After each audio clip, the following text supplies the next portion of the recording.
পিতা মাতার খেদমত এমন একটা জিনিস যেটা করলে পরে আল্লাহর রহমত নেমে আসে। একজন ব্যক্তি কবিরা গুনাহ করেছে, নবীর কাছে গিয়ে বলছে আমার ক্ষমার কি কোনো রাস্তা আছে? নবী সাল্লাল্লাহু আলাইহি ওয়াসাল্লাম বলছেন তোমার মা কি বাসায় আছে, জীবিত আছে? হ্যাঁ জীবিত আছে, বাসায় যাও, তুমি মায়ের খেদমত করো, তোমার সমস্ত গুনাহ মাফ হয়ে যাবে।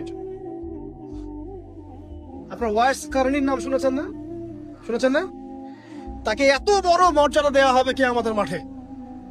এর পিছনে কারণ কি জানেন? সেই ব্যক্তি মাশাআল্লাহ তার মায়ের খেদমত করত। 3 বার বলেছেন নবী সাল্লাল্লাহু আলাইহি ওয়াসাল্লাম আমাদের সবচেয়ে সেরা এবং ভালো ব্যবহার পাওয়ার অধিকার হচ্ছে মায়ের, তারপরে মায়ের, তারপরে মায়ের, তারপর বাবার। পিতা মাতার খেদমত করলে আল্লাহর রহমত নেমে আসে। আর একজন ব্যক্তি বলছিল আমার বাসায় তো মাও নাই ইয়া রাসূলুল্লাহ, আমি কি করব? তখন নবীজি বলছেন তোমার কি খালা আছে? খালা বেঁচে আছে? খালা বেঁচে আছে, খালার খেদমত কর।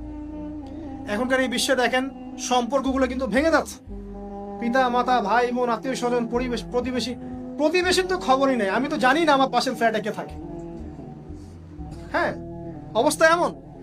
তো সমাজের উপকার করলে, জনকল্যাণমূলক কাজ করলে, পিতামাতার খেদমত করলে, আত্মীয়তার বন্ধন অটুট রাখলে এবং অন্যের সমস্যার সমাধান করার জন্য মানব সেবামূলক কাজ করলে আল্লাহর রহমত নেমে আসে।